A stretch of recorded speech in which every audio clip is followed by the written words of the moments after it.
Ethan Klein, in our conversation, literally said he has respect for Candace Owens and Nick Fuentes because at least they're honest about their anti-Semitism, whereas his imagined anti-Semitism of me is actually far more nefarious, far more dangerous. That was his opinion. He said he respects Candace Owens. He said he respects Nicholas Fuentes. That's a real thing that he said. All right, let's continue.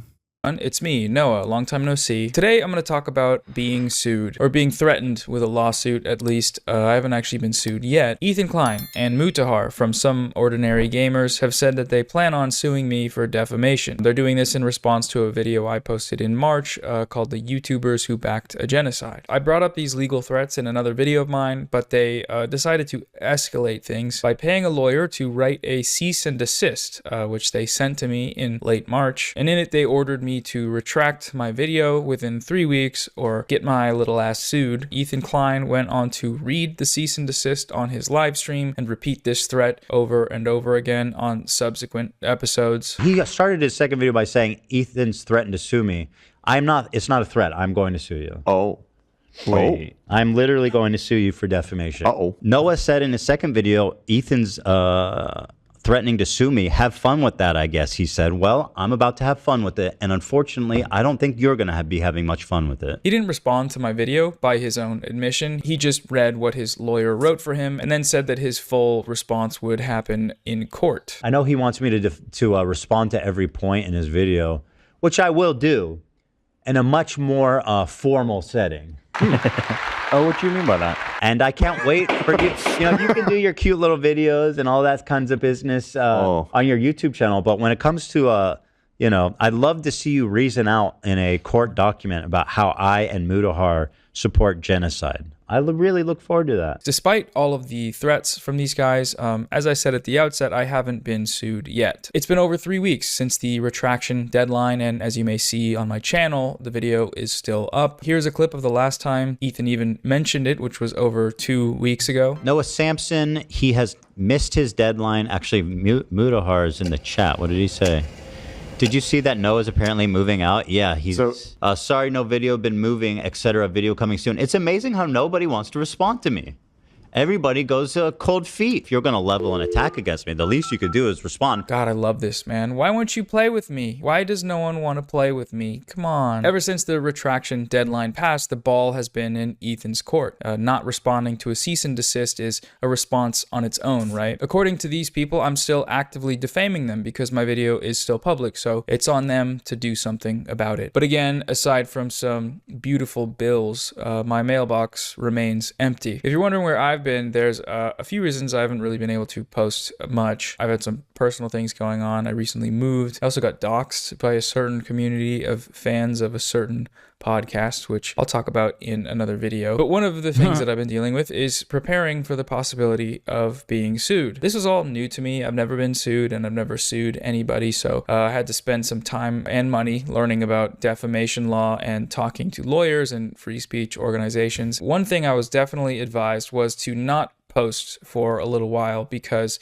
you know, anything said online would very likely be used against me in a potential lawsuit. Now, it is possible that these people might still sue me because rich people can do whatever they want, whenever they want, including sue whoever they want at any time for any reason. But it's worth noting that Ethan has also been a bit preoccupied in recent weeks, going beast mode in some live debates in front of hundreds of thousands of people. What?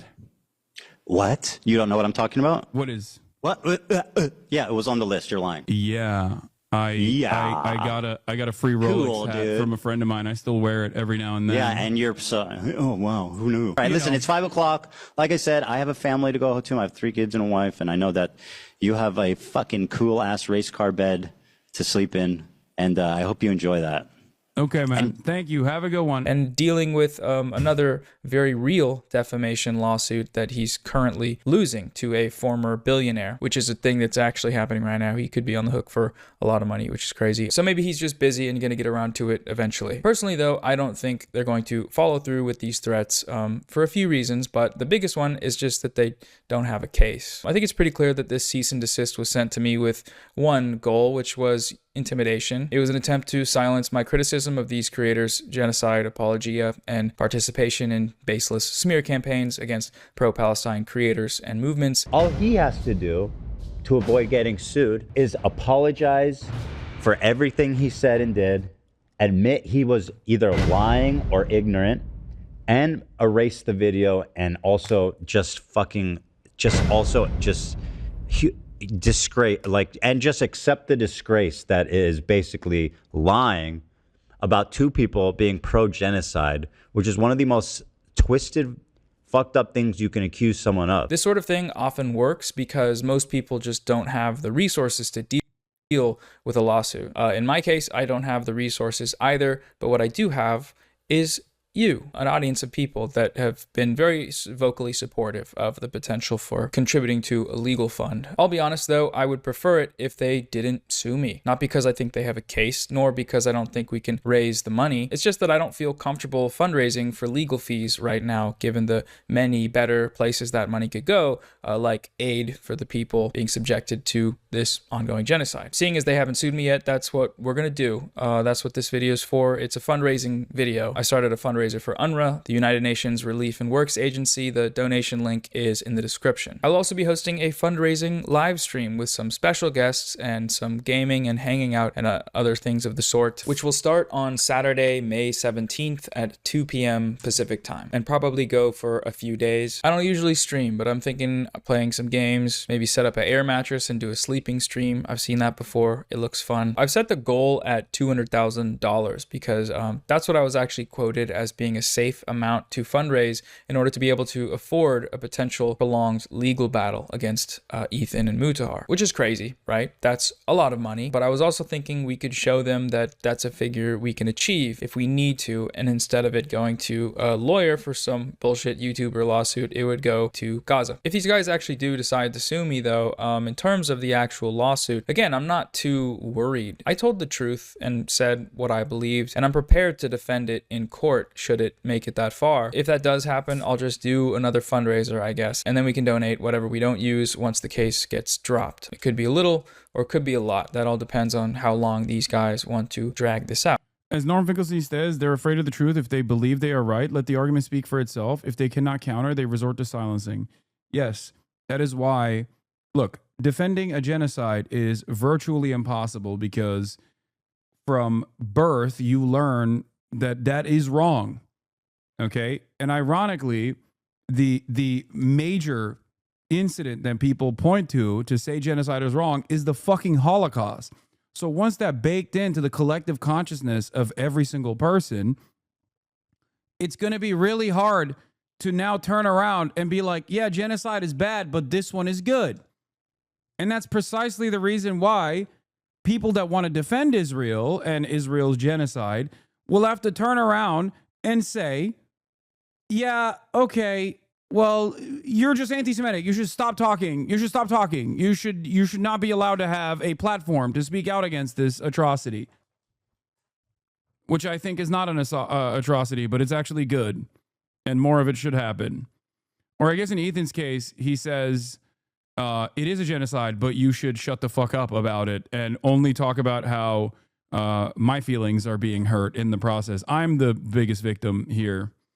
Cease and desist and a few other things, but first we need to do a sponsor break. I gotta do sponsors because my videos get demonetized and I don't post that much. Support me on Patreon if you want to stop seeing them. Thank you to Delete Me for sponsoring this video. Delete Me is a data removal service that makes securing your online privacy simple, affordable, and effective. Your personal data is being sold online by data brokers. Anyone can buy them, which means you're potentially at risk of being harassed, doxxed, or attacked due to any publicly expressed political views, opinions, or even, your occupation. Delete Me offers comprehensive scanning across hundreds of data brokers, including emails, phone numbers, social media accounts, physical addresses, and more. The process is really simple. First, you'll fill out a search removal form. Then once you pay securely, Delete Me will begin the process immediately. You can also request custom removals by sending specific links and run online scans to self-select the data that you want removed. I've used and trust Delete Me because as an online public figure, it's obviously a a helpful option to have, but I think those benefits also extend to anyone with any sort of online presence, which is most people. Take control of your digital footprint today and protect your personal data with Delete Me, your trusted partner in online privacy. Get 20% off Delete Me consumer plans when you go to joindeleteme.com/Sam. Did Asmongold end his broadcast?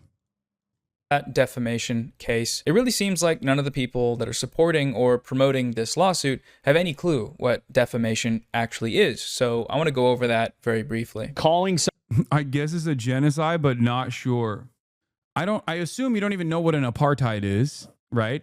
Like, is that, I assume that you don't know what an apartheid is, considering that you just completely avoided that line of questioning. But let's say you think it's close to a fucking genocide, right? You're like unsure, which is ridiculous because all of these other organizations that are on the ground and conducting forensic analysis and also giving their professional assessments, including virtually every single Holocaust scholar, has already... What? If Israel wanted to kill them, all they would have done by now, apartheid, yes. No, that's not how genocide works. Like the whole like, oh, they could have killed them harder, so it's not a genocide is a stupid argument. Okay? But apartheid, you say it's an apartheid state, great. If you recognize that it is an apartheid state, which it is, and you recognize that it's close to being a genocide, even though it actually is a genocide, right? Okay. Don't you think people have a right to resist against that? Do you place a lot of blame on the Jews for the Warsaw Ghetto Uprising? Do you place a lot of blame on the ANC for resisting against the apartheid in South Africa?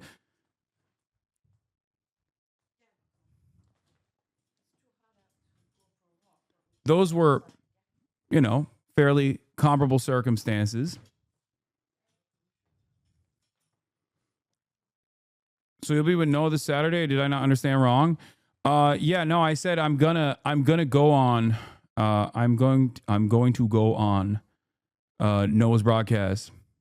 But I was thinking of like independently fundraising for him while watching the rest of the Context Nuke potentially.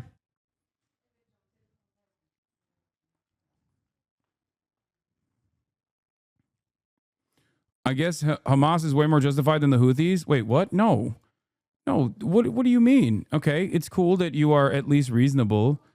Hamas with one end, Houthis is not like this. Okay, this person is unlearning reactionary sentiment right before our eyes. This is great. Okay.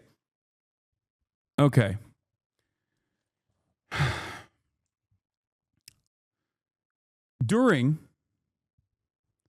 the Holocaust, during World War II, when Jews and other political dissidents and marginalized communities were being rounded up and being sent to concentration camps, there were a lot of resistance groups that were not German Jews themselves. They also aided the Allied forces. Okay, they were not directly related to the conflict. They were not directly being undermined, and yet they worked on disrupting supply lines, for example. Do you feel like those people were doing the right thing? Do you feel like they were morally on the right side? And I'll take it one step further. A lot of people talk about the Houthis being homophobic or being, anti-women or any number of different things. Okay?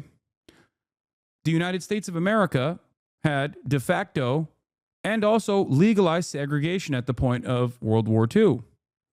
And yet the Americans, I think you and I would both agree, were on the right side of history in World War II, regardless of the fact that it was segregationist, homophobic, and anti-women. So if you don't actually add that into your assessment when you're calculating who was on the right side and who was on the wrong side of World War II, then why are you making that decision right now for the Houthis right now as an ongoing genocide is taking place that you're almost certain is a genocide, but you're kind of unsure? Do you feel like disrupting supply lines that were aiding the Nazis during the Holocaust was the appropriate thing for other third parties to engage in, regardless of their political background and their perspective?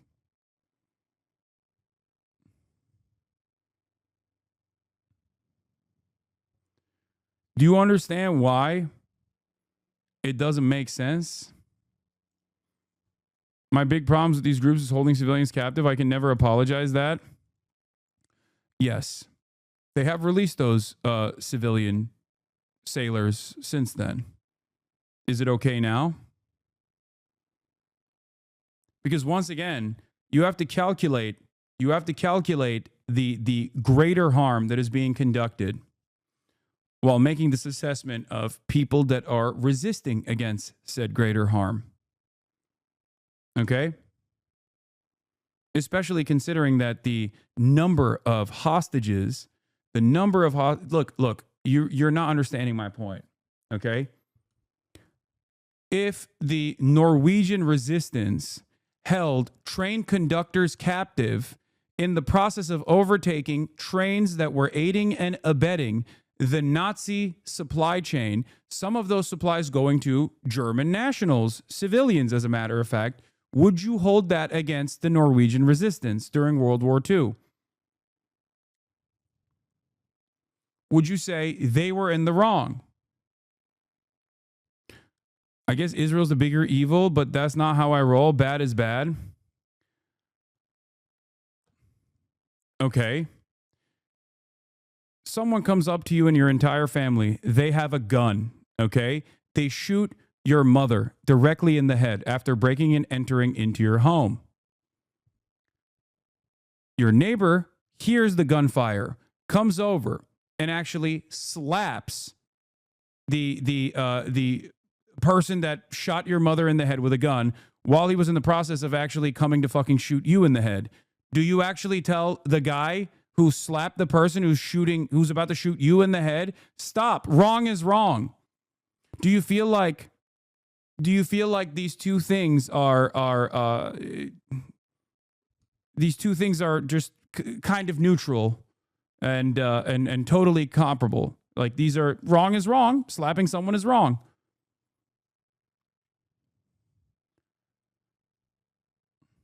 Do you feel like it was appropriate for the person, your neighbor, to come in and slap the gun out of the hand of the shooter? Okay? Arresting people is just unimaginably unacceptable to this chatter, but don't ask me about the state taking migrants captive and imprisoning them for life without any judicial process, but they were refugees who had yet to get approval. Bad is bad. Do you say, hey, man, wrong is wrong?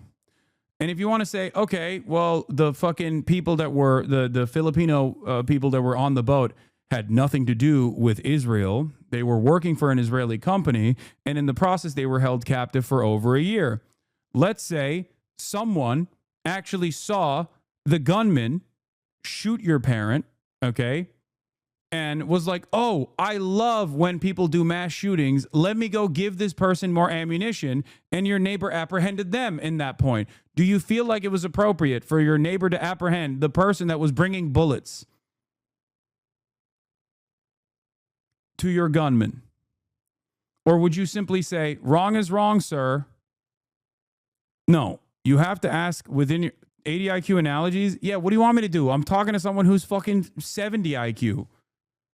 I already described to him a historically relevant point, and he just doesn't comprehend it, so I'm trying to dumb down the argument. The fuck?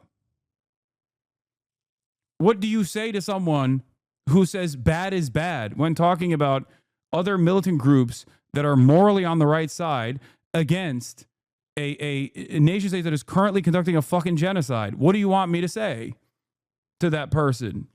I'm trying to dumb down the argument to a point where he can understand it. Yeah. Arrest and detention of civilian merchant crews during World War II took place by coalition forces, and they did that to haul arms and material to Germany, and no one bats an eye towards that. There was a group of Norwegian resistance fighters in World War II that effectively prevented the Nazis from developing an atom bomb by disrupting Nazi heavy water shipments. They had to blow up a civilian ferry at one point and are still considered heroes. No, 1 year captive is way worse than slapping. Brother, we just talked about the Norwegian resistance in World War II that fucking blew up a ferry. Okay? 1 year captive is way worse than slapping is ridiculous. You're trying to fucking go... Okay, they held them hostage. Okay? The person was bringing ammunition to the person who shot your fucking mom and is in the process of shooting you. They held them hostage for the duration of the shooting. Ferry with civilians or just supplies? I'm losing my fucking mind, dude. Nah, dog, you said slap. What? Not one year captive. Okay, now they're holding them captive for the duration of the fucking shooting. Is that inappropriate and unacceptable? The entire point of this analogy isn't to fucking go into the weeds of is it a one-to-one fucking comparison? That's not how analogies work. The entire point of this analogy is to help this person understand that there is proportionality here, okay? If there is a party that is the most powerful fucking nation in the region, that is a nuclear armed power, that is a 77-year apartheid state that is currently in the process of conducting a fucking genocide, that the poorest nation in the region actually implementing a blockade along its fucking coastline in an effort to harm the responsible party for the genocide economically, it is an appropriate action to take, regardless of whether you agree with the methods or not. That's it. That's it. And hyper focusing on the 18, I believe, Filipino boatsmen that were taken in that process, instead of yelling at the fucking Israeli shipping magnate that literally knew that there was a blockade being implemented and still forced the Filipino boatsmen to go through that route, hoping that they would be fine and being incredibly careless about their fucking well-being, is idiotic to put blame on for the fucking group that is actually trying to do something, anything within the limited powers that they have. So that's the reason why I tried to fucking dumb down the goddamn argument, but it didn't matter to him. If you want to yell at somebody, yell at the Israeli shipping magnate that actually said, nah, fuck it. I'm careless about the well-being of the people that work for me. I'm still going to force them to penetrate a fucking blockade. Whose fault is that? Hold on, are you suggesting that arresting civilians who are paid to sail through a blockade in your territorial waters is not as bad as genocide? Yeah, I mean, when you try to have a fucking normal conversation with people like that, they unironically do take this approach because deep down inside, they know their argument is fucking stupid and they feel a little embarrassed, I think. So they have to just maintain this like idiotic posture. And I get it. It's embarrassing to feel fucking wronged. It's embarrassing to recognize that you don't really have a reasonable position here. So you just kind of close your eyes, close your ears and go, la, la, la, I can't fucking hear you. It's all right. The adult thing to do in this situation is to learn from this and self-reflect and stop advocating for these stupid things that you're advocating for. That's it. And therefore, you will never have to feel the shame that you feel in this very moment ever again. Okay?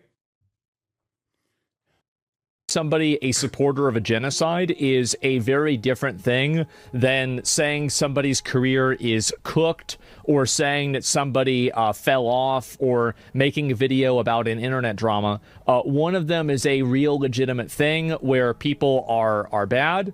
And the fact is that this is totally different than just a drama slop thing. This is completely different. For someone to be found liable for defamation, there's a few bars that need to be reached. First, the plaintiff must establish that the allegedly defamatory claim is a statement of fact. Next, that statement of fact must be provably false. It also must have caused demonstrable damages to the plaintiff's finances or reputation. And lastly, the statement has to have been made with actual malice. Actual malice is a legal standard. It's the highest legal standard for defamation claims, and it's only applied to public figures. Basically, it means that the defamatory statements have to be proven to have been made with the existing knowledge that these statements were false. Now, the first hurdle of Ethan and Mutahar's lawsuit threat is establishing that claim 1, that they backed the genocide, evidenced by my video's title and thumbnail, is a provably false statement of fact. They immediately fail here, though, because it's not a statement of fact, it's an opinion. It's the conclusion of the arguments and evidence I presented in my video. In defamation cases, when distinguishing between opinion and fact, the broader context of where... Oh, that's funny. The statements were made must be considered. In the cease and desist, the lawyer they paid to write it for them chose to ignore this broader context, opting instead to single out one word in the video's title, the word backed, characterize that word using one definition from a single source, and then argue that that word, solely using the definition they've interpreted it to mean, is a statement of fact and also a false one. And not only that, but this falsehood is one that I lied about maliciously. Issue lawsuit is some of the most disappointing internet turnaround beyond everything else. I think what's also been additionally disappointing is the lack of interest from people who literally farmed Ethan for years for things that were valid and things that were invalid, right? For years, because they knew that that was a way that they could butter their bread, okay? Constantly making videos about Ethan decline, Ethan Klein's downfall. All of those fucking drama slop tubers, the moment that Ethan changed targets and started attacking members of the left over their coverage of Israel's genocide, at that very moment, every single one of these charlatans who did not actually delete any of their fucking previous videos, by the way, they're still up. They have tens of millions of views on each and every single one of them. They turned around and they offered full and unconditional support. You had people that were calling Gila a horse face over and over again that were now saying like, well, you know, Ethan is actually on the right side. He's on the right side of history.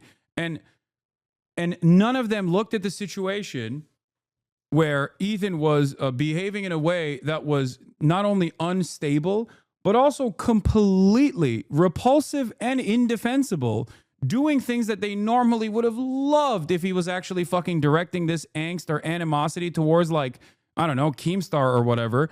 And none of them said a single goddamn thing because all of a sudden they were like, oh, well, there's a much worse villain here that's involved. And it's like, I don't know, Frogan and people like myself or people like Noah Samsen. So fuck that. Hasan, they're just going to claim you're trying to do guilt by association. Why do you think this would work on them? Enemy of my enemy applies better than that, in my opinion. No, I'm not even talking about fucking Ethan, guilt by association in that regard.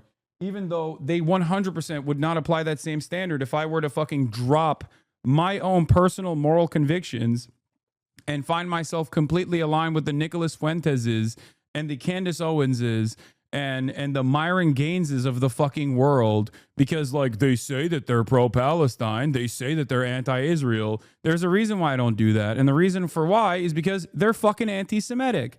They don't like Ethan Klein either, you know? So why don't I align with them, even though Ethan, who claims to be combating anti-Semitism, has no issue aligning with anti-Semites and offering them fucking platforms with regular frequency? Ethan Klein, in our conversation, literally said he has respect for Candace Owens and Nick Fuentes because at least they're honest about their anti-Semitism, whereas his imagined anti-Semitism of me is actually far more nefarious, far more dangerous. That was his opinion. He said he respects Candace Owens. He said he respects Nicholas Fuentes. That's a real thing that he said. Yeah, could you imagine me joining forces with the Andrew Tates of the world and being like, you know what?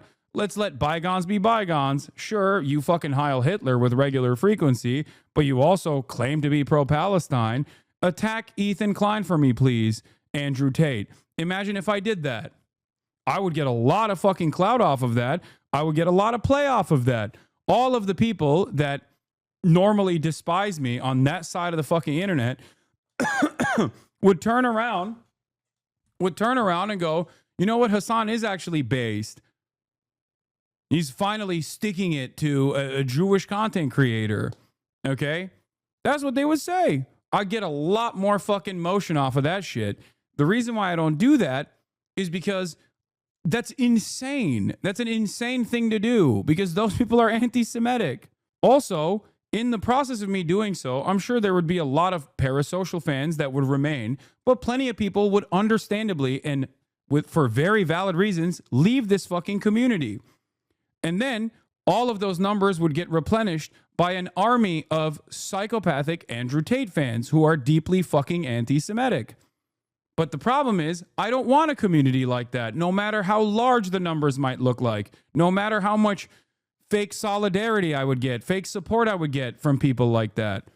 That's the difference between someone like me, a person with actual fucking principles and a moral conviction, and someone like Ethan, who will cast everything aside in an effort to make internet drama in the backdrop of a fucking genocide. But what's frustrating, okay, about all of this, everything that has unfolded, is also the lack of response from a number of different external content creators, because they're fucking terrified of pissing off a guy who's willing to sue anyone and everyone. He's just a fucking rich bully. That's it. He is a rich bully.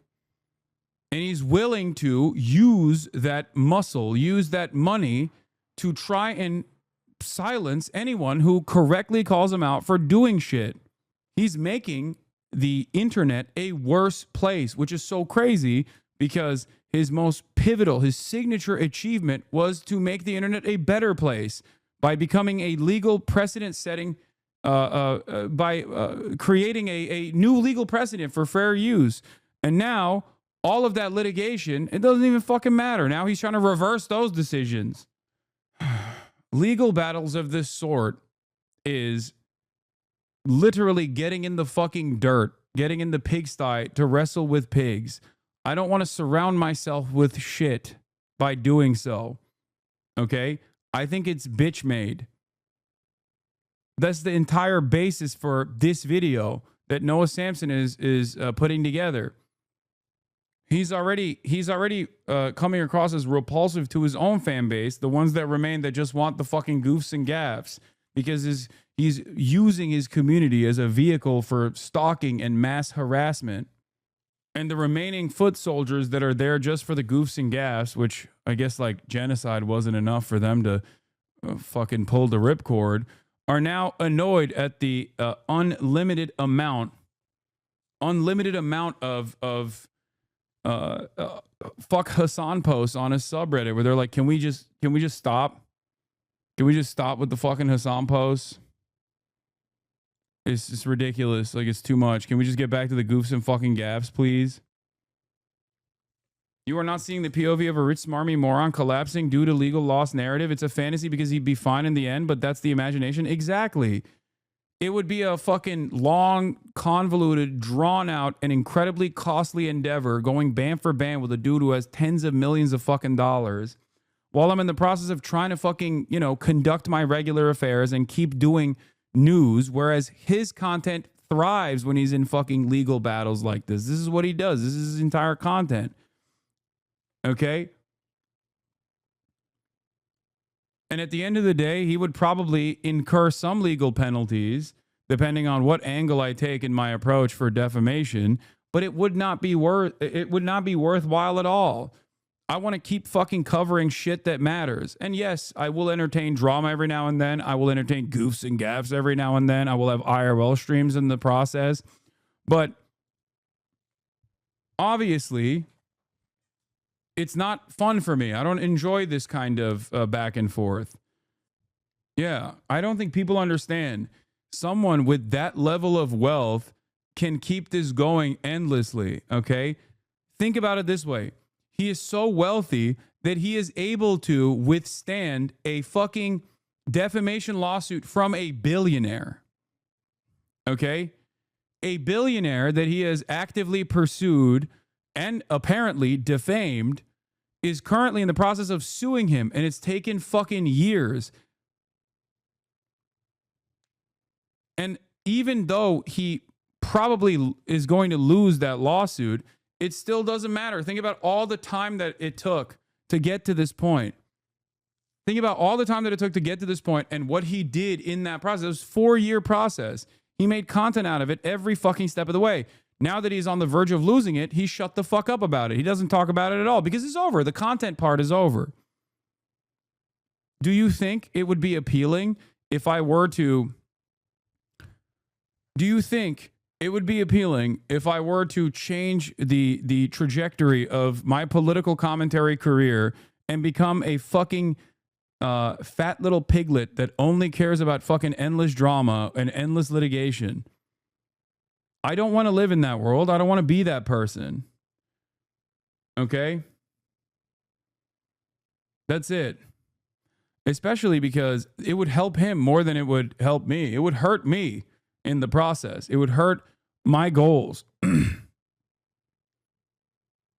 They fantasize about Richie Torres making you testify in front of Congress. They're trying to bait you into suing someone because they think if they can just expose you and your worldview to a large audience of normies, then the truth will be on their side. Their delusion. I know.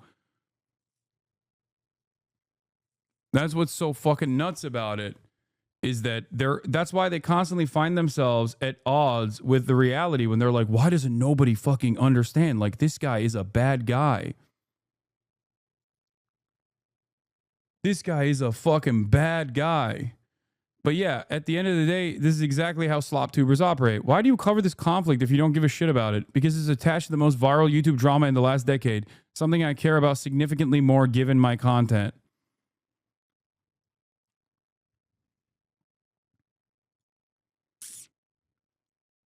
It will bring your credibility? What? No, it will burn my credibility.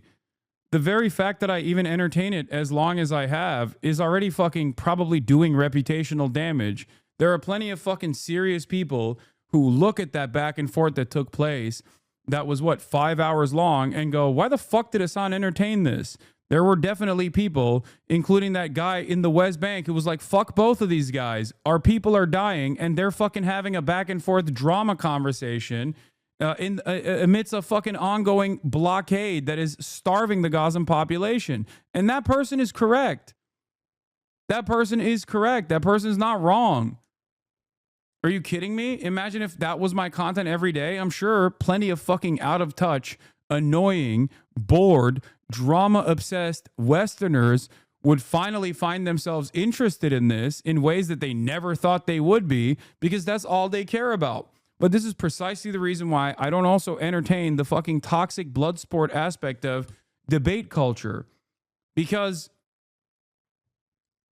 I don't think it's productive. I don't think it's productive in getting people to start the journey of learning, okay? To helping people understand the way I see the world. Urging them to go out and organize, to try to put an end to all of these unjustifiable things that are happening. Okay? That's it. And I hope you guys understand that. It is, I mean, I don't think it's a profound waste of time. Like talking to Ethan that one time is not that bad, because ultimately it showed a lot of people what his actual care is in this situation.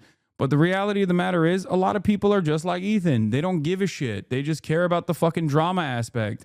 There's no way to conceptualize entire city blocks burning. There's no way for a Westerner living in like fucking Connecticut to conceptualize an entire population being starved and ethnically cleansed. They lack empathy. They think those people maybe kind of deserved it. Even if they think what Israel is doing is horrifying, they're much closer to the average Israeli person than they are to the average Palestinian person in Gaza. So for them, this is a fun little way to keep yourself both entertained, preoccupied, and also makes you feel like you're learning about things. That's why a lot of people engage in debate. This is why it's a foolhardy endeavor, and I always criticize Jubilee for this, where it's like, we placed 20 black people against a Klansman. And it's like, okay, those 20 black people have to sit there and defend their fucking humanity. The Klansman just has to sit there and be like, well, you ain't human. That's it. It's drama for the Klansman. It's real life for the black people. It's a constant fucking recycling of all of the dangerous narratives that have plagued their entire existence, that have plagued their history, but also certainly still harms them in contemporary society. That's it.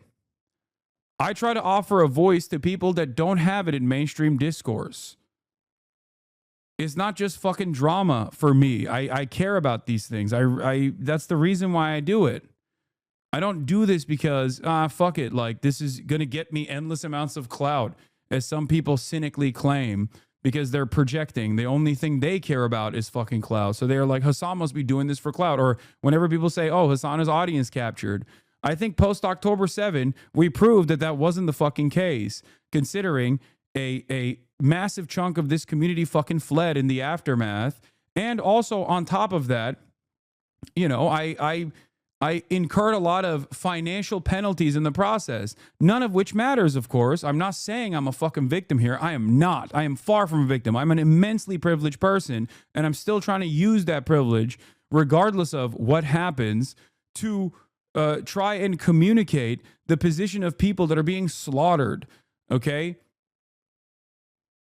If I cared about being audience captured, or if I cared about the financial penalties that I will incur in the process, then I wouldn't have fucking kept talking about Israel from the position that I've been talking about.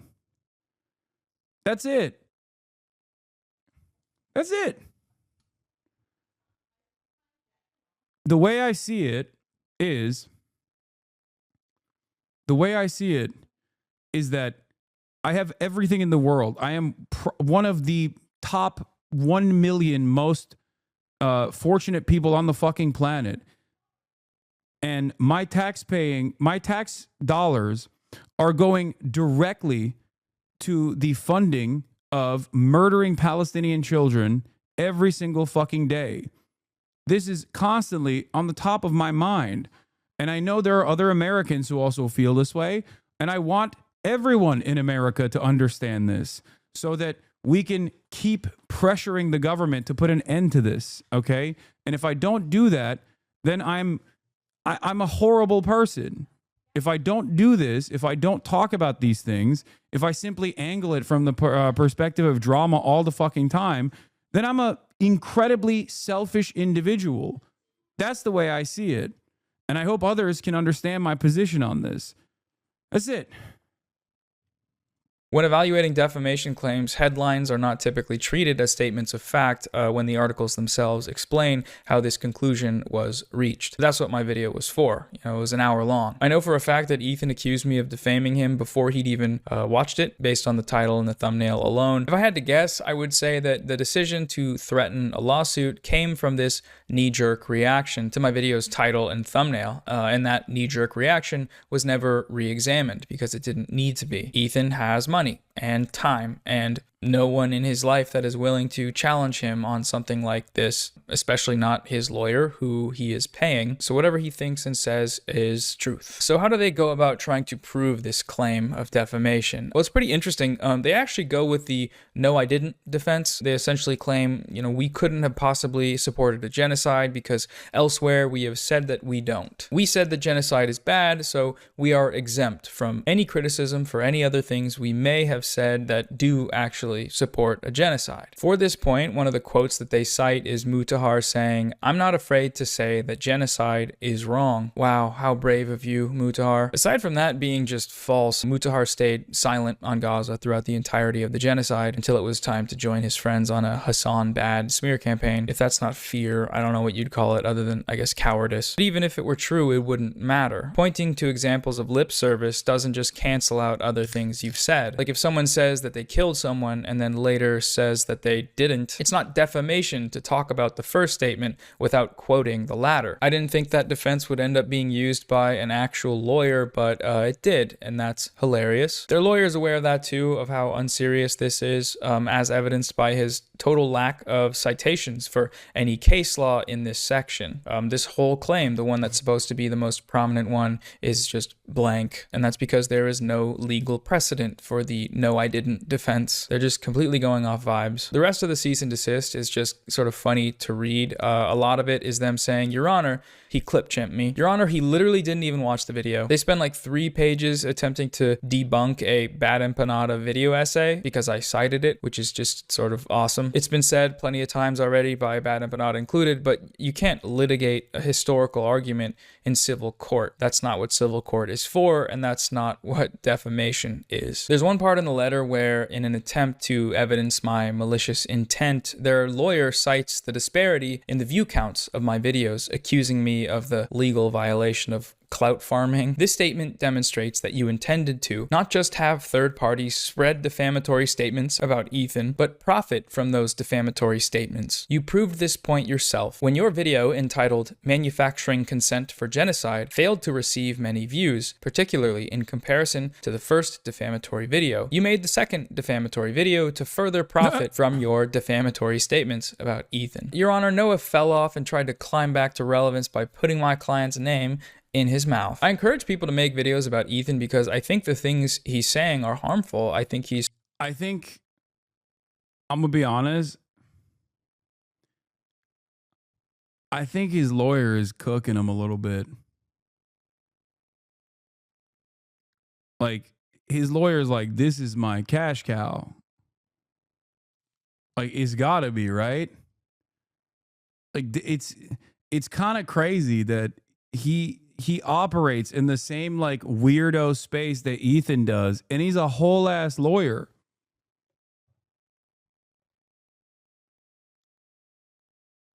I mean, the frivolous lawsuit against Redditors, like anonymous Redditors that tried to use the threat of litigation to get them to do like utterly unrelated separate things. Like, that was insane. To me, I feel like any YouTuber that does that to another person, like, if I think about it, if I were to do that, if I were to go after like fucking DDGers, okay, for constantly fucking clipping me out of context, and then hit them with a frivolous copyright suit, and then turn around and get my lawyer to write this ChatGPT ass response and be like, and you have to tell me, you have to show me conclusive evidence and like unmask yourself and all these other people that are in DDG. Like, how many fucking videos would be made on that? How many of the same fucking silent drama slop tubers would be nutting at the prospect of writing fucking video essays about how insane I am, how power tripping I am, socialism, by the way.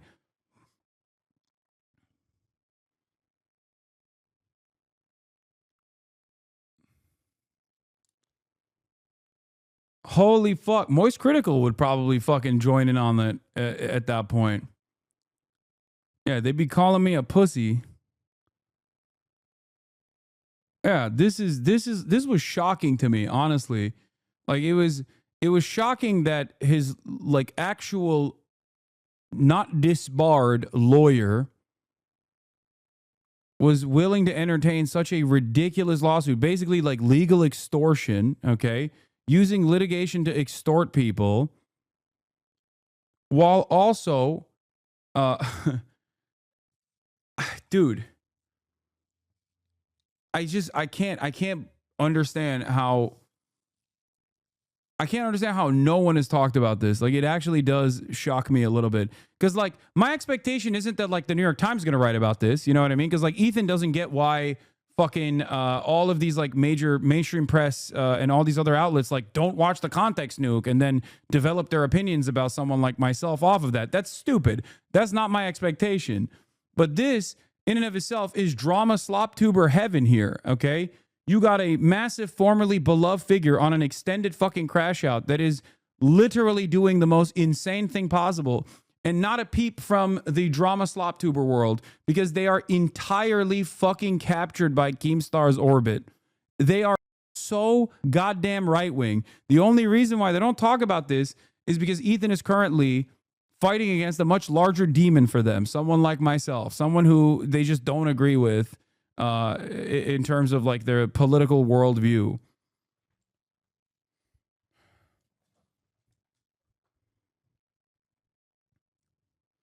Ethan is just radioactive to Moist currently, not enough to merit a call out, but enough to think they're gross, or just him not wanting to be involved because it's lame, but Moist could get there soon, wouldn't be surprised. I'm just saying, like, it's shocking because like Nicholas Eat Oreos, his entire fucking work is his entire work revolves around like calling out bad faith actors. What is this? Ethan Klein has said the West Bank settlers are valid military targets, and Ethan's lawyer is a West Bank settler. Ethan Klein thinks his lawyer is a valid military target. The fuck? Spreading pro-Israel propaganda talking points during Israel's active genocide of the Palestinian people in Gaza. And so far, that's been happening. People are making videos and more people are being exposed to the arguments against these ideas that I think are harmful. Their assumption here, though, that these videos could only have been made for nefarious, self-interested aims, that's just pure projection. Nick did say he thinks Epstein is a worse person than you, to be fair, lol. Who? Is that Nicholas Dorios? That's the person you're talking about? Oreo's always been a toxic drama fiend, though. I know, but this is like, he would be eating so much better if he were to actually cover the other side of this. You know what I mean?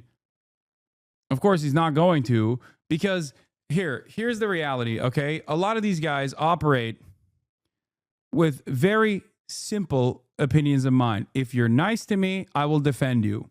And they know, given their political perspectives, I won't be nice to them. Ethan, on the other hand, does not give a shit about actual politics. He has no moral compass. He has no real convictions. He just cares about his own petty grievances. He's very selfish.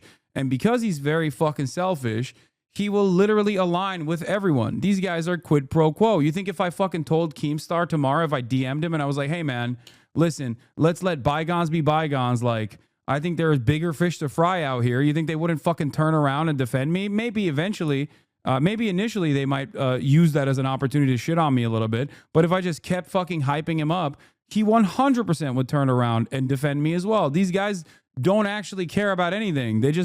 They are projecting when they say like, oh, Hassan, all he cares about is fucking clout. Okay? That's it. So if I was more of a calculating sociopathic person, I would just be super nice to all of these fucking drama slob tubers in an effort to get them off my fucking back.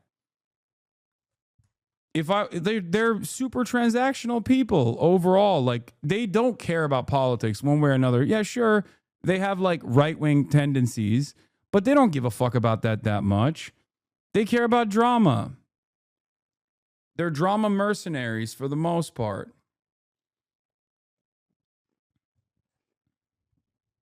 That's why they love Sex Pestany so much, or loved Sex Pestany so much.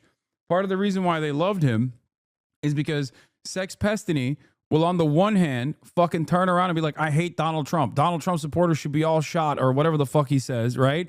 And then he'll turn around and be like, but Donald Trump's Department of Homeland Security actually didn't apprehend Hasan. And if they did, then that was good. I thought you were a fucking libtard. What happened? Like, that's it. It's the same with Ethan. Ethan is like, oh, I hate Hasan for not sufficiently promoting Kamala Harris. But also, Donald Trump's Department of Homeland Security, I will not be calling out for apprehending Hasan at the border, because I am in agreement with them now for this reason.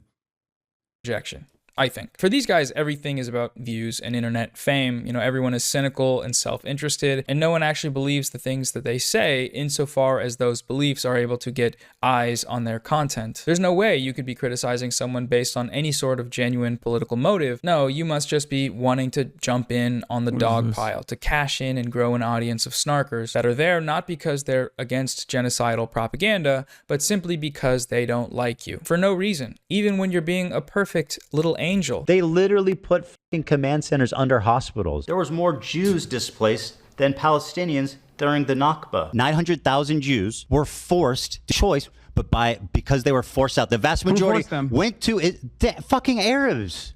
Maybe it's just because they're anti-Semitic. That's probably it. They're probably all anti-Semitic. Anyone that doesn't like me is anti-Semitic. Ethan, through his lawyer, ascribes all of that to me because that's who he is. But, you know, not everyone is like that. Some people just don't like it when you use genocidal talking points because they don't like genocide. And for them, that's a good enough reason on its own to make a YouTube video. What I also like about this one is that, you know, to argue... I just lost my best friend of 20 years to his fucking eye and his cult. What? Your best friend of 20 years got brainwashed by Ethan Klein? That is insane, dude. You have to have the brain of a potato if you are looking at a guy who is very obviously mentally unwell and going, I agree with that. What I don't understand is the capacity that white women have for fucking girly pop slop, and how much intense, but still kind of subtle at times, pro-Israeli propaganda they'll take on. Like, that's what I don't fucking get. Where people are like the Diddy G, okay? I get that. Like, they're fucking edgelords, they're Kiwi Farms guys, they're 4chan, but they believe that as long as they present themselves as like liberal, that gives them a moral authority to do whatever the fuck they want, be able to say the N-word as white people, shit like that, and more, and be able to do their psyops in broad daylight. You know. Why are you blaming women? Because I'm not blaming women. I'm surprised at the expectations that I have of women broadly, is that they're going to be more empathetic than the fucking gross 35-year-old loser dudes who are like IT specialists that spend every waking moment trying to fucking dox and harass people that their god in their cult doesn't fucking like. It's infinitely more shocking to have whole ass girly pops that are just like, you know, I really came in for the Justin Baldoni drama, but I also realized that Islam is a real fucking blight on Western civilization. And therefore, while I think Israel is doing a genocide, Hasan is a far more evil figure than Israel ever could be. He must be using the Israeli genocide as a mechanism to fucking defend himself from righteous criticism. What is the righteous criticism, mind you? He hurt the feelings of my favorite content creator, who on one day will say West Bank settlers are valid military targets, and even go so far as to say that his wife is a valid military target and a terrorist, and on other days will turn around and say Israel actually is still a wonderful, multifaceted, diverse environment that is not the way that Hasan is describing it, and that one day I will show all the girly pops how cool Israel is in the process of a fucking genocide that is unfolding, that the girly pops are supposed to care about, seemingly. Are white women the main fans of Ethan? I'm confused. I think there was a lot of people from like the frenemy side that the frenemy side that just like seemingly are blind to Ethan's routine misogyny. Yeah. Like, in my mind, there's like a 35-year-old HR lady who just has bought every fucking Teddy Fresh release, no matter how ugly, and is just like ride or die, and is simply of the mindset that yes, Israel is committing a genocide, but also you shouldn't really say too much about it. And the much scarier people in the region are actually the Palestinians that are being genocided by Israel, but only because Hamas is forcing Israel to genocide them. A totally and utterly unsustainable position, just completely at odds with reality and completely contradictory. Okay? That's what I assume is like the remainder. You got confused, chat. He has a lot of women fans, is what you mean, not girly pops in general. Yeah, no, he does still have that. So much so that some of those fucking girly pops literally tried to dox Noah. They doxed him. They found him on a fucking Bumble and were like talking about literally going on a date with him to ambush him in the date. Like, that is so insane. That is an insane thing to do and think. Especially doubly insane when you factor in that if they were asked straight up, if you knew one of these girls that is like a Ethan Klein stand still at this point, and you ask them, like, do you think Israel's doing a genocide? They'd be like, yeah, of course. People who literally, on the one hand, say, yeah, Israel's doing a genocide, but also on the other hand, like, people that have spent countless hours talking about Israel, they're in the wrong. And the person that is actually not in the wrong is the guy who is making everything about himself while simultaneously operating a fucking Canary Mission style forum to dox and serially harass everyone who happens to be pro-Palestine. That is crazy. That post had to be deleted by Reddit, not the mods. I don't understand how Reddit had to manually delete that post, but then doesn't fucking delete the goddamn subreddit.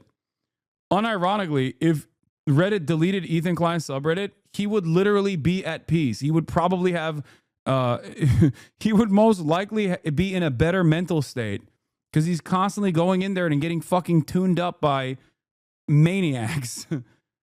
You that I'm self-interested. They cite a video I made knowing full well that it would get shadow banned and demonetized, which it did. If I just wanted views and money, I would not have made that video. To be frank, my girlfriend's girly pop coworkers at E-Watcher, and she told me one day she randomly went on a rant at work, mind you, about you and E's drama, and everyone looked at her like she was insane. the reason I made that video was on a pretty simple basic principle, which is being against genocide. And that principle manifests itself in me wanting more people to know about how the media is normalizing this genocide. That same principle is why I made the videos about these guys. It just so happens that when YouTubers are in the thumbnail, more people click on the video. Ethan is aware of this phenomenon, obviously. He's used it for me and many others. It is unfortunate that more people care about what their favorite e-celebs have to say about each other than an active genocide, but that's the frame of reality we're working within on the internet. And I don't know, I think people are doing what they can to try to change that, or at least use it for positive goals, like getting more people to learn about the genocide. And to an extent, for some people, this seemed to work. You know, I got a lot of comments saying they hadn't heard about what's happening in Gaza or about how bad things. What does this guy say? Holy shit, Israel's fucked They up. hadn't heard I didn't know the sentiments was that extreme in Israel. about what's happening in Gaza. I always thought Hassan was on the right side of history, but holy shit, I didn't know how bad the idea was. Hassan honestly is insanely composed as a Or about commentator. how bad things actually were until that video was recommended to them. And for most people, the only reason it was recommended to them is because I framed it around what some guys on the internet think about it. That was what I'd hoped would happen. Believe me or don't, it doesn't matter. What matters is that factually, some people learned about the genocide, and they wouldn't have learned about it if I hadn't used these creators as examples. And the same is true for creators like I do need to mention something. I'm not blaming the women for this, okay? Do not misunderstand me. My expectation is that women are supposed to have a higher barrier of empathy. That's it. That's what I'm like. I'm disappointed. Like, I have no expectation from the fucking dudes that are in the community, many of which they came after, many of which are like fucking Keemstar fans and shit. Like, those people are gross. The girly pops are now hanging out with those people, not realizing that their community's infested with those people that do like fucking rape review and shit. You know what I mean? Like, they're over here being like, yeah, Hasan is a real misogynist. Like, I can't believe it. I can't believe how misogynistic Hasan is. Meanwhile, what are you doing? You're fucking hanging out with incels. Bad Empanada or Overzealots or Chris Kunzler and more, and anyone else that wants to join in and use the algorithm for good. And they certainly wouldn't have learned about the genocide from any of these creators themselves, because despite their claims to caring about it, I've been a stalwart supporter of the Palestinian cause for many years. none of them ever talk about it at all, aside from when they're, basically smearing its opponents and running cover for the country that's committing it. They literally put fucking command centers under hospitals. Outside of that, silence. As an aside, I think it's still open to debate as to whether or not this tactic is worth it. Like, is it worth the trade-off to get this information in front of more people when the conversation can so quickly turn from the issues and into creator drama? In this latest chapter, I don't think it was. Granted, I didn't really expect that these people would be petty enough or dumb enough to actually sue me or threaten to, but I probably should have, so that's on me. That debate, though, is open only to people that actually care about and talk about the genocide. Not you, or any of your freak show fan bases. As far as that first group of people goes, the people whose input I care about, they have been mostly supportive of these efforts. Do whatever you can to get the word out to as many people as possible. That's the feedback I've been getting, so that's what I've been trying to do. But again, that might not always be the case, and that is subject to change. Aside from the cease and desist being, a joke, the other main reason I'm down to clown in court is because Ethan keeps proving my point over and over again. Like every day that passes and every time he opens his mouth on his show, he continually proves that my allegedly defamatory claim that he is backing a genocide is actually very correct. In the very stream he was supposed to be disproving the assertion that he supports genocide, he brought out the most explicit IDF talking points he'd used to date. I feel like this is a force that's going to help end the war, not fucking keeping hostages and underground and like sending, just continuing to provoke Israel to attack them and putting fucking like military complexes under hospitals. They literally put fucking command centers under hospitals. The talking point he's using there, that Hamas builds command and control centers. Yeah, he's pro-Palestine, by the way, stalwart ally. Centers under hospitals has been Israel's. By the way, these are the people that community believes are correctly Palestinian. Loner Box goes full mask off, says he thinks giving Palestinians equal basic civil rights is anti-Semitic. Wait, so. Well, yeah, I understand that's why that, I think it's anti-Semitic. Yeah. Okay. Okay. So you think it's anti-Semitic to believe one person, one vote now? Oh, yeah. Okay. So you think that is an anti-Semitic belief? The slightest sympathy for Israel is not the same as supporting complete ethnic cleansing of Palestine, but I'll put that aside. Yes, if you follow the logic above, you'd have to admit that you believe the majority of Jews on earth are as good as neo-Nazis. No. You have to put it aside because I'm asking you a hypothetical law. So if the majority of Jews favored killing and displacing all the Palestinians in Gaza and the West Bank, and I said that that's a fascist position, you're saying that that would make me anti-Semitic? Just clarifying. Might have to think more about it, but you probably would be. If the majority of Jews seriously wanted to kill and displace 5 million people, it would be justified to think there's something wrong with them. Unless you think you can hate most Jews without being a Jew hater. Lol. What?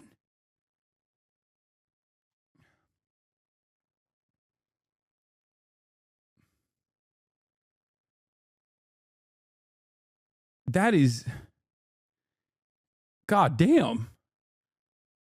I feel like even hitting that line to say, like, you know, the overwhelming majority of Jews want to ethnically cleanse all Palestinians in and of itself is like an anti-Semitic. It's like entertaining something that is deeply anti-Semitic to say, like, all Jews. He's saying most Jews don't want what's going on right now, which is an insane position because it's not true.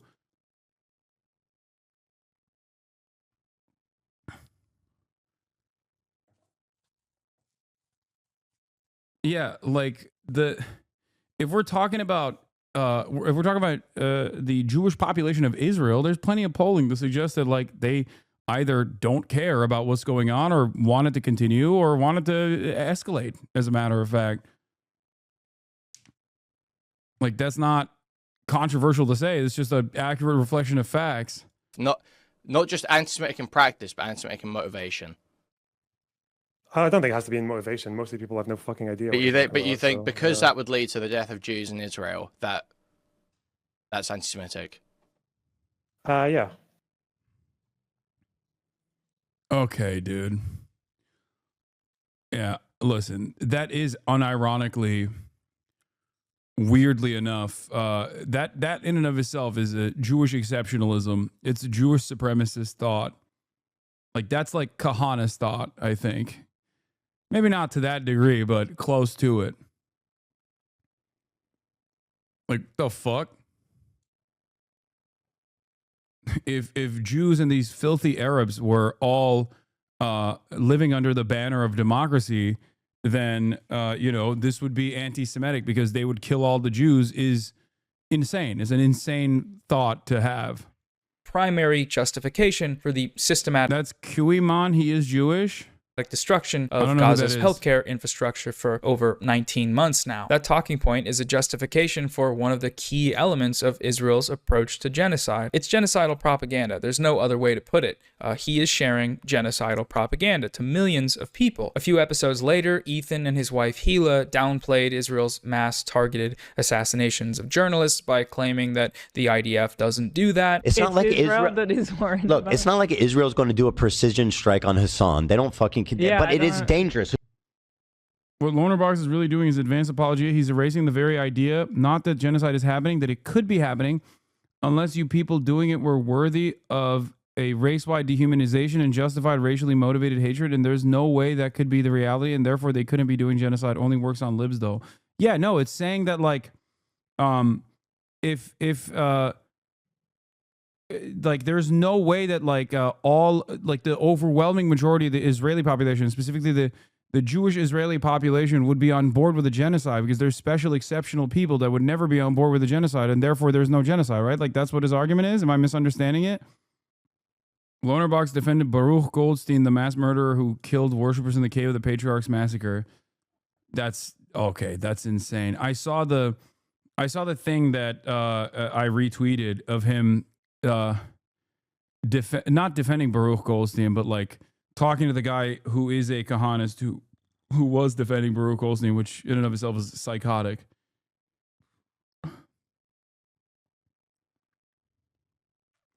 He's erasing the idea that any race could do it honestly with the language he used, that only someone worthy of racism could do genocide. Yeah, this is what I saw. This is a 2,000-year-old building, and you see that people come here, all kinds of Jews. It's an important site. Okay. Jewish and Muslim sites are really close together. Yeah, there's a door. So when Mr. Goldstein did his thing, did you people get hurt? Dr. Goldstein. He didn't go to doctor school for you to call him Mr., but he's talking about Baruch Goldstein. At one point during the propaganda tour, their far-right lunatic settler guy was whitewashing the Cave of the Patriarchs massacre, and Boner Box's only follow-up was to ask how, given the tight confines, Baruch Goldstein avoided harming the Jews there were that day. And he corrects him to say, Dr. Goldstein. That is fucking insane. Baruch Goldstein is literally a fucking terrorist by even Israeli metrics. Okay? Oh, God, Jesus Christ.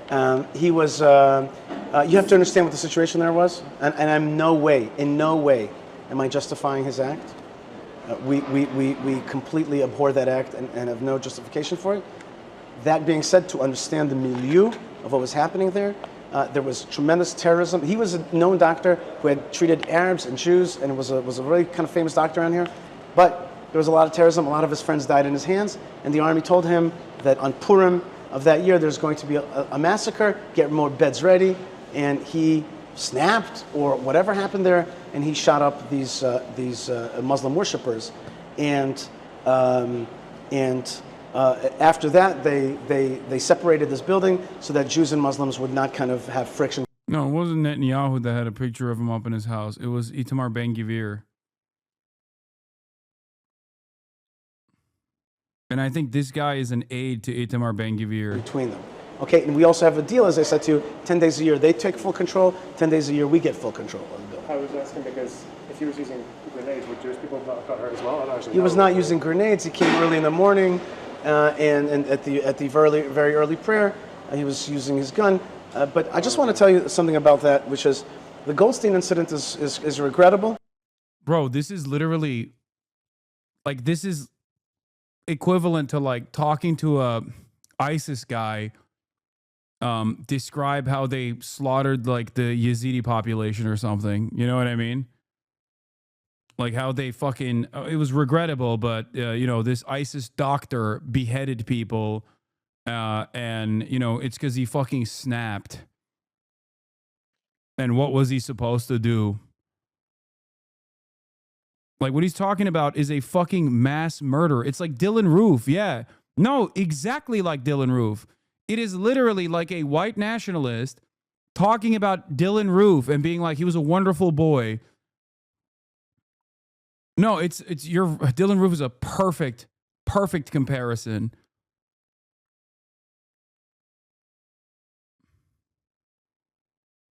He slaughtered 27 people, right, in the mosque that were there for morning prayer, and then they fucking killed his ass like a dog in the process. And he literally turned around. He said Mr. Goldstein, which is disgusting in and of itself. And this guy corrected him to say, oh, actually, not Mr. Goldstein, Dr. Goldstein. It would be akin to 29. It would be akin to fucking talking about the Christchurch shooter, which is what the fucking guy did, similar to the Christchurch shooter. Or Or even a similar comparison would be to defend the actions of the synagogue shooter in the Tree of Life synagogue. Was an American Israeli physician and religious extremist who in 1994 murdered 29 Palestinian people in Hebron in the Israeli-occupied West Bank, an incident of Jewish terrorism. Goldstein was a supporter of Kach, Meir Kahan, a religious Zionist party that the United States, the European Union, and other countries designated as a terrorist organization. Kach was banned less than a month after Goldstein's attacks on account of statements made in support of his actions. Yeah, and of course, he's from Brooklyn. He's one of our guys, okay, as always. Yeah, he was a member of the Jewish Defense League, which is also a terror organization linked to Meir Kahan, another Brooklyn guy. But I want you to know that what we also regret is that Hebron has a humongous history before Goldstein and an important history after Goldstein, and therefore we a little bit resent sometimes that it always gets painted with that brush. We are armed, we live with Arabs all the time, and yet this doesn't happen. This is a a one-time Yeah, you use the IDF now. The fuck? Incident. We do not encourage that kind of act or thinking, and it happened, and there's no way to deny that. By the way, isn't it crazy that these guys say, I'm a fucking terrorist sympathizer, I'm a terrorist supporter? Oh my fucking Lord, dude. And Ethan Klein says this guy is actually a great voice for the Palestinian emancipatory movement. We can talk about it, but it's important for us to just say, look, that's an event, but it can't paint the whole history of this place. Why the 10 days a year thing? Because there are days where the Muslims want to pray big on the Eids, on the holidays, on the festivals, and on the 4 Fridays of Ramadan, and there are days. Wait, he doesn't even know the significance of the act? Like he goes, wait, what? Like, why are Muslims? Wait, Can't paint the whole history of this place. Why the 10 days a year thing? Because there are days where the Muslims. Like he doesn't understand why. Like the isn't this guy supposed to be Lebanese? Like I know he's not Muslim, but perhaps he should know if he's a studied scholar of Israeli history. He should most likely understand that during Ramadan is when the Israeli military escalates its acts of violence against the Palestinian population. Yeah, Loner Box is Lebanese. That's Ethan's token. Ethan loves tokens, by the way, straight up. He fucking posted about that Yemeni dude that lives in Israel, Luai Muhammad or what? No, not Muhammad. Luai Ahmed, I think. He posted him. He posts every single fucking Atlantic Council Palestinian guy who constantly fucking spends every waking moment shitting on every fucking Palestinian liberation movement. AB is his token good Arab? No, he's not. You want to know why? Because if AB was his token good Arab in the way that fucking a lot of people claim he is, okay, then he wouldn't have to rely on Boner Box. It is precisely because AB doesn't fucking play that role for him that he has to bring Boner Box in, okay? Ethan wishes that AB would play the role of a loyal servant and constantly go, yes, you're right. I'm on Seth Meyers. Fuck yeah. I mean, we'll look at that tomorrow. On the holidays, on the festivals, and on the 4 Fridays of Ramadan, and there are days that we have tens of thousands of people that come here and connect to this place. When you say the walk, that's the same one that the Jordanian one that it's not a Jordanian walk, it's a local Hebron walk. It's a war zone. Like, I agree, it's dangerous. It's a war zone. I don't think you guys understand Israel. It doesn't work like that. They're not. Yes, they do. They do that more than anyone ever, actually. It's the last possible group of people on Earth that you could claim doesn't intentionally target journalists. This is just pure misinformation that is used to run cover for Israel as it commits a genocide, a major factor of which is limiting people's exposure to the atrocities they are committing. And the most direct way they can do that is by assassinating journalists over and over and over and over again. A couple weeks ago, in a debate with Sam Cedar, Ethan continued to expose himself as a propagandist for Israel's genocide. He repeatedly blamed Palestinian resistance for Israel's genocidal actions in Gaza. They could have done that. They could have ended it after a week. I mean, Hamas could have ended the war anytime too. How could have Hamas ended the war? By leaving, by releasing the hostages? No, listen. Hamas could have ended the war anytime too. How could have Hamas ended the war? How could Hamas ended the war? By leaving, by releasing the hostages? By leaving, by releasing the hostages? No, listen. Israel has said time and time again that the release of the hostages is not going to end their assault on Gaza. They have said this over I don't believe and that's over and over. I haven't seen those statements. I've seen the opposite. At any time, they could have done that. Well, what has Hamas done to end the war? Hamas offered what have the they done to end the war? Early dawn to say Hamas offered all the hostages in agreement for in response to Israel not coming into Gaza. I mean, there's just to defend Israel's actions. That didn't happen either. It's being inevitable. That didn't happen. It did. You're just too stupid to know that, but it doesn't even fucking matter because your audience is also dumb enough not to check you.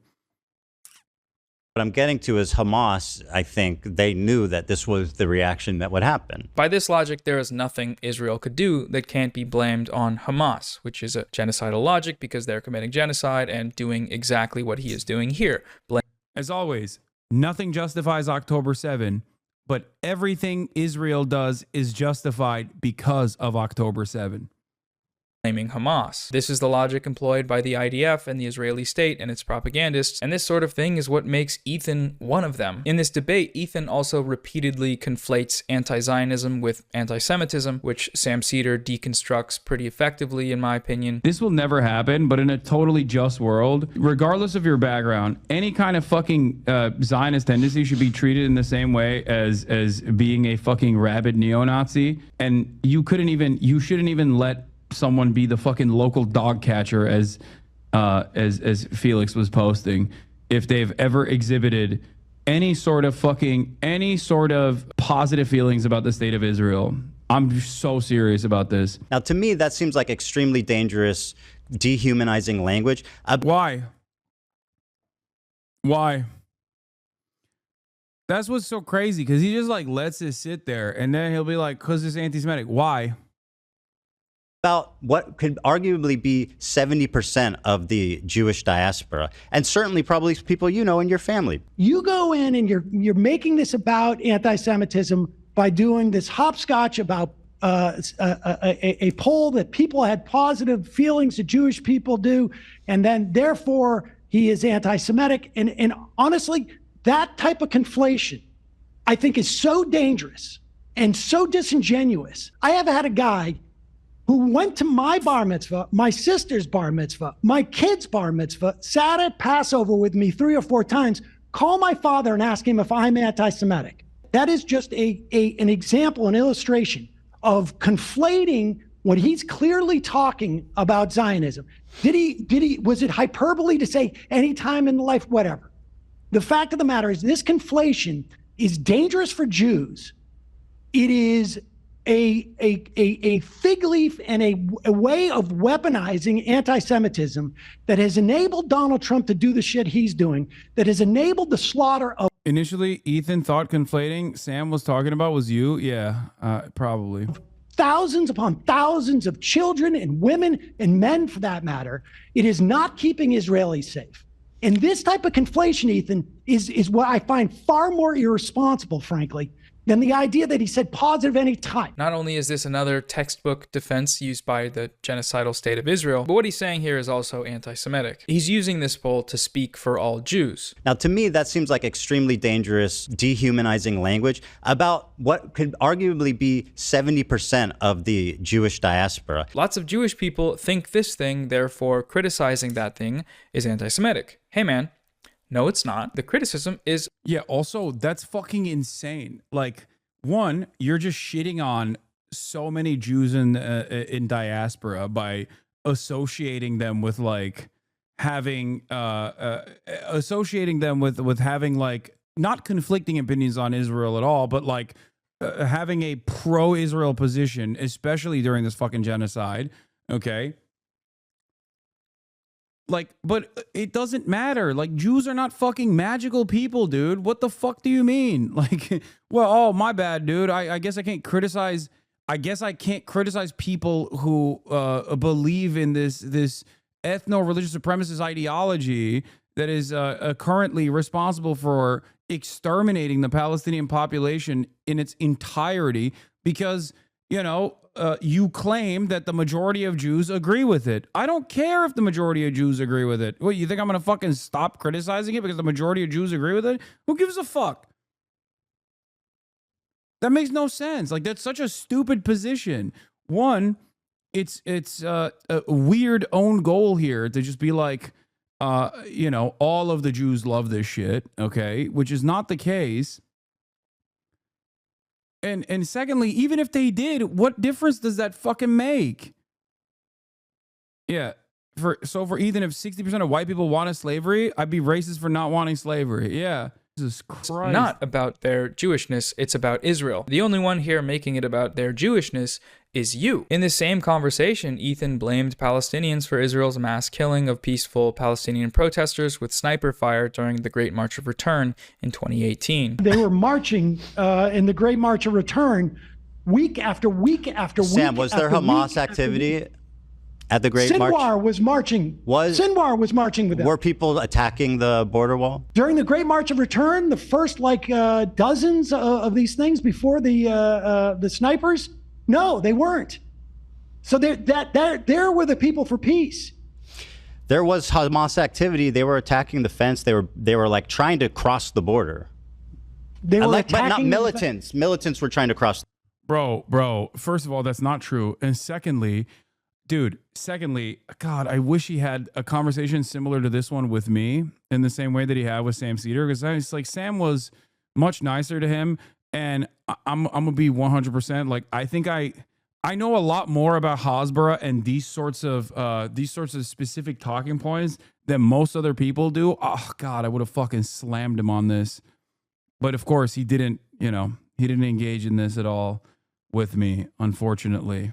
The border. We know where he got this talking point from, his friend Destiny, and we've seen him use that before a bunch of times. Overwhelmingly peaceful. Just as a quick thing, because people love to talk about the Great March of Return, the peaceful March of Return. All of this is like the peaceful Great March of Return. Remember this, okay? This is all the peaceful Great March of Return. And we've gone over this before, but the human rights reports were very clear on what happened in 2018. Thousands of people were shot by IDF snipers, hundreds of them killed, while standing hundreds of meters from the fence. It's actually pretty insane that this talking point is still being used. Like, it's disgusting. Men, women, children, medics, aid workers, and disabled people were shot and killed. If your retort to this fact is, well, there was separate instances of violence at the border. They were attacking the fence. They were like trying to cross the border. Whether you want to admit it or not, you are doing genocide propaganda. You are offering a moral justification for this violence. There are plenty more instances of this sort of thing in Ethan's debate with Hasan, which I could go over, but I feel like you get the point by now. If Ethan is really going to go through with his I don't support genocide lawsuit,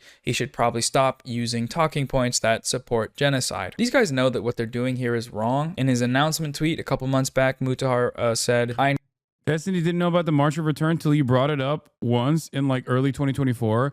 Yeah, I know. That's the other side of this. Like, it is kind of laughable. Look, I will always recognize that Destiny is a gifted orator, okay?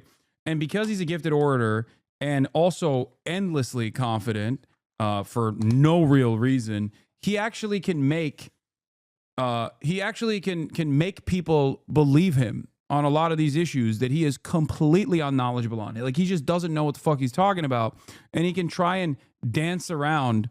He can try and dance around a lot of the subject matter that he is completely oblivious to. Ben Shapiro does this very well too. Definitely a lot better than Destiny does, as a matter of fact.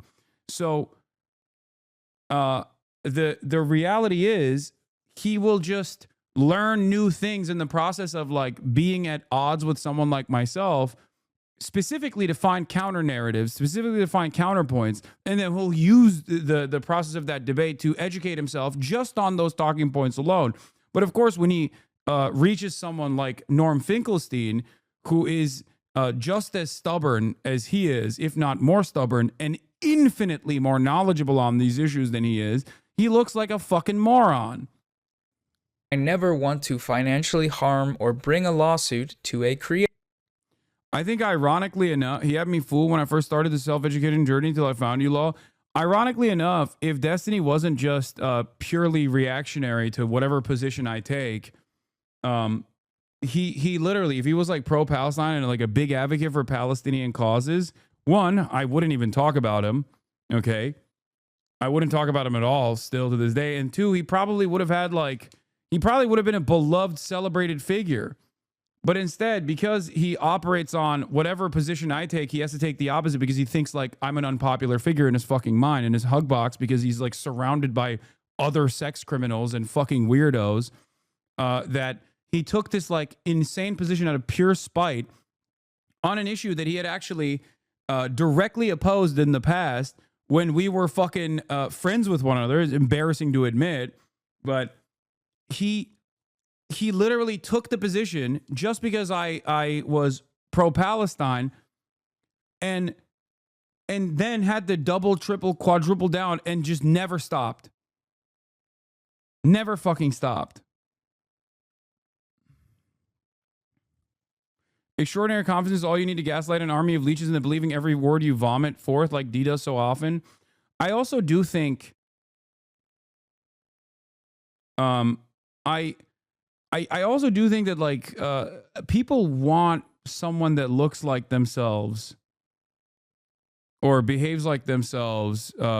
People want representation, ironically enough. I think that's the reason why that's the reason why he gets any play whatsoever. Like for a legion of 35-year-old fucking losers that went nowhere in their lives, who are also neurotic individuals, they look at him like a god because they're like, oh, he's like me, but he also fucks, 18-year-old Discord kittens all the time because he has clout and money.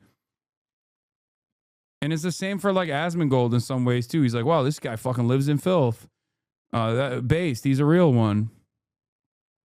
Creator, but oh yeah, this was slander funny. like this I know is exactly far what too video this extreme is. and unchecked. So at this time, this was a incredible moment. Again, my goat, Mark Lamont Hill. That's so.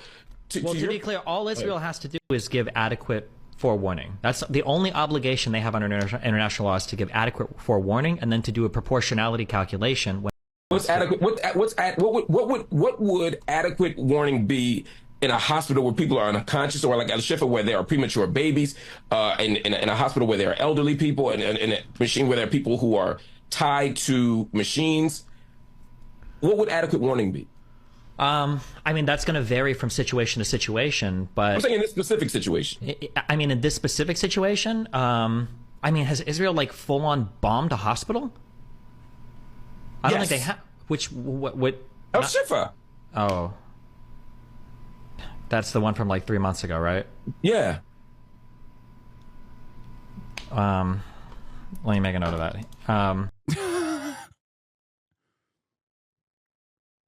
Yeah, it's the only reason why this one like doesn't go the way he normally goes with is because Mark Lamont Hill is obviously a figure that I guess he respected at the time when he first had this conversation.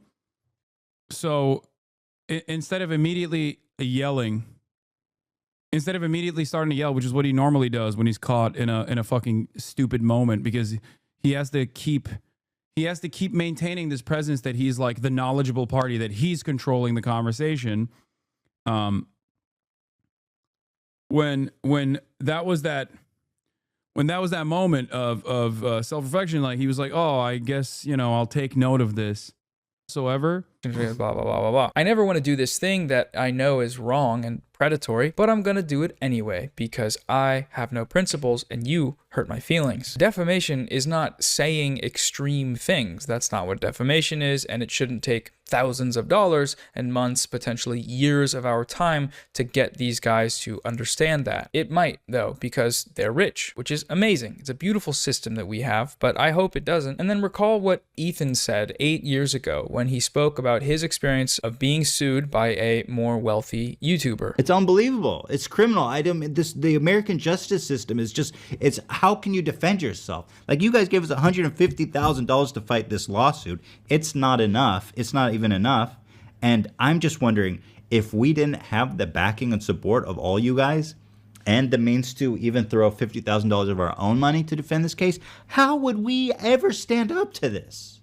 It's like those with money in the legal system have the ability to destroy and bully and just defeat people on the grounds of I have more money, and you never would have a chance of defending yourself. Who does that now? It's obscene. It's not a threat. I'm going to sue you. Yeah, you either die a hero or live long enough to see yourself become the villain, Ethan. Ethan now constantly threatens lawsuits over creators he doesn't like and creators that say things that are mean about him. When I'm done with Noah, when I'm done with the other one, the big one that's dropping probably next week, my full attention is going to you, George, like the Eye of Sauron. I see you.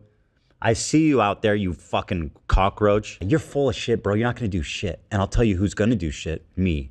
I'm coming, okay? So you're not safe either. Just wait. Keep talking that shit. He has become the villain, and if he goes through with this and somehow manages to succeed, he retains Alan Dershowitz, we get Richard Goldstone on the bench in a Zionist kangaroo court, that would set a pretty bad precedent, I think. If you disagree with someone's opinions about you, you should respond to it yourself, like an adult in the court of public opinion, not pay a lawyer thousands of dollars to respond for you in a pre-written email video essay. It's pretty clear that he's done most of this stuff to make money and for content, which is kind of funny because defamation's supposed to be the other way around. Like, he's made tens, maybe hundreds of thousands of dollars off of my alleged defamation. I don't know how that factors into proving damages, making a bunch of money, more money than you would have made without it. I don't know, but I guess we'll find out, maybe. I would close with some point about right-wing free speech hypocrisy, because a lot of these people supported this lawsuit despite claiming to want free speech. I do think people that make up bullshit like this probably do need to have a degree of accountability, especially if they're saying and making claims like that you're a supporter of a genocide.